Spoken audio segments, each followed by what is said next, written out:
Mark సువార్త 2వ అధ్యాయము 1 నుంచి. కొన్ని దినములైన పిమ్మట ఆయన మరలా కపెర్నహూములోనికి వచ్చెను. ఆయన ఇంట ఉన్నాడని వినవచ్చినప్పుడు అనేకులు కూడివచ్చిరు గనుక వాకిటినైనను వారికి స్థలము లేకపోయెను. ఆయన వారికి వాక్యం బోధించుచుండగా కొందరు పక్షవాయువు గల ఒక మనిషిని నలుగురి చేత మోయించుకుని ఆయన యొద్దకు తీసుకుని వచ్చిరి.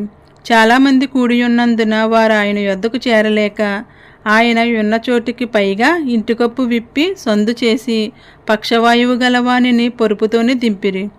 యేసు వారి విశ్వాసము చూచి, కుమారుడా, నీ పాపములు క్షమింపబడి ఉన్నవని పక్షవాయువు గలవానితో చెప్పెను. శాస్త్రులలో కొందరు అక్కడ కూర్చుండియుండిరి. వారు ఇతడు ఇట్లెందుకు చెప్పుచున్నాడు?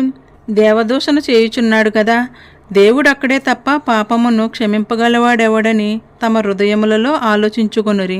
వారు తమలో తాము ఇలాగున ఆలోచించుకొనుట యేసు వెంటనే తన ఆత్మలో తెలుసుకుని, మీరిలాంటి సంగతులు మీ హృదయములలో ఎందుకు ఆలోచించుకొనుచున్నారు? ఈ పక్షవాయువు గలవానితో నీ పాపములు క్షమింపబడి ఉన్నవని చెప్పుట సులభమా? నీవు లేచి నీ పొరుపెత్తుకుని నడువుమని చెప్పుట సులభమా? అయితే పాపములు క్షమించుటకు భూమి మీద మనుషు కుమారునికి అధికారం కలదని మీరు తెలుసుకొనవలనని వారితో చెప్పి, పక్షవాయువు గలవానిని చూచి, నీవు లేచి నీ పొరుపెత్తుకుని ఇంటికి పొమ్మని నీతో చెప్పుచున్నానెను.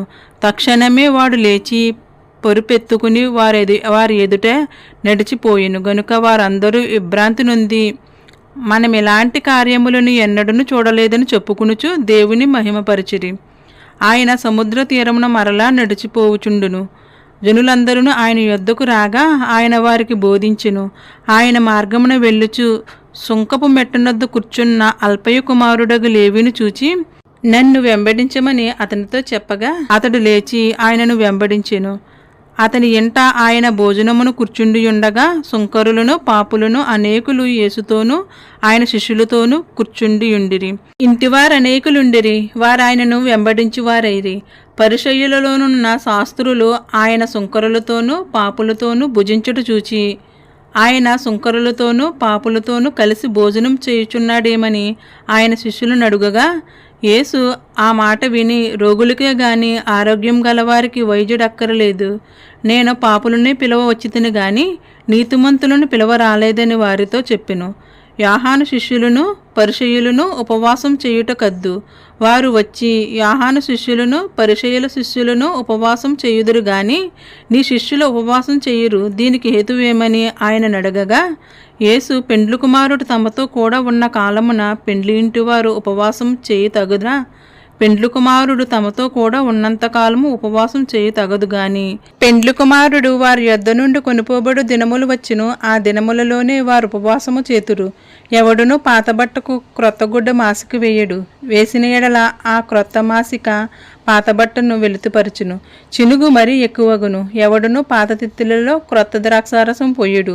పోసిన ఎడల ద్రాక్షారసము ఆ తిత్తులను పిగుల్చును, రసమును తిత్తులను చెడును.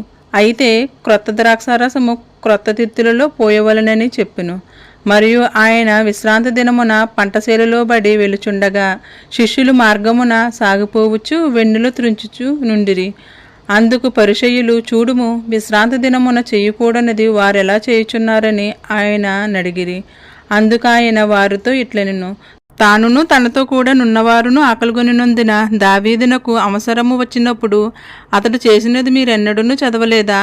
అబ్యాతారు ప్రధాన యాజకుడై ఉండగా దేవమందిరములోనికి వెళ్ళి యాజకులే గాని ఇతరులు తినకూడని సముఖపు రొట్టులు తాను తిని తనతో కూడా ఉన్నవారికి ఇచ్చును గదా అని చెప్పును. మరియు విశ్రాంతి దినము మనుషుల కొరకే నియమింపబడును గాని మనుషులు విశ్రాంతి దినము కొరకు నియమింపబడలేదు.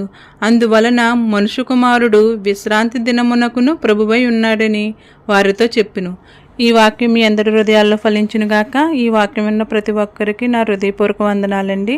మీరు దేవుని పనిలో ఉండేటట్లు ఈ వీడియోను ప్రతి ఒక్కరికి షేర్ చేయండి. అలాగే ఈ వీడియోకి లైక్ చేయండి. మీరు చేసే లైక్ ద్వారా ఈ వీడియో ప్రతి ఒక్కరి దగ్గరికి చేరుతుంది కాబట్టి తప్పనిసరిగా ఈ వీడియోకి లైక్ చేయండి. మీ ఫ్యామిలీ అండ్ ఫ్రెండ్స్కి షేర్ చేయండి.